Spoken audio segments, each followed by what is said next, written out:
बरेच दिवस झालं वाटलं होतं लिहावं तुझ्यासाठी काहीतरी खास. बरेच दिवस झाले वाटलं होतं लिहावं तुझ्यासाठी काहीतरी खास. लिहायला सुरुवात केली तेव्हा घ्यावा म्हटलं आधी दीर्घ श्वास.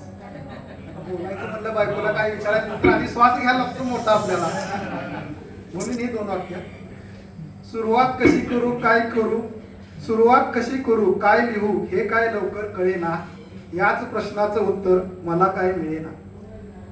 आपल्या सुखी जीवनाची सुरुवात खडतर रस्त्याने झाली.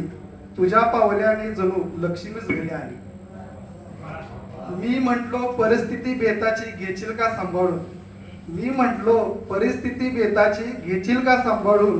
ती म्हणाली घाबरू नका सुधारू की आपण दोघं मिळून.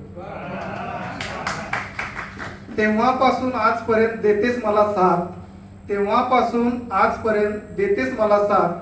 म्हणूनच मी खातोय आता आनंदाचा घास. सुख दुःखाच्या प्रवासात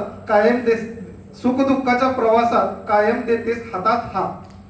सुख दुःखाच्या प्रवासात कायम देतेस हातात हात. अजून काय पाहिजे मला अशीच ठेव शेवटपर्यंत साथ. सर येताना गाडीत येताना दाखवलं सकाळी तिला मी असं लिहिलंय. शेवटची 2 वेळी ती वाचल्यानंतर तिचं काय लिहिलंय तिच्यासाठी हे हळूच तिला दाखवले. काय लिहिलंय तिच्यासाठी हे हळूच तिला दाखवले. लिहिलेलं सर्व वाचून न कळत तिचे डोळे पाणवले.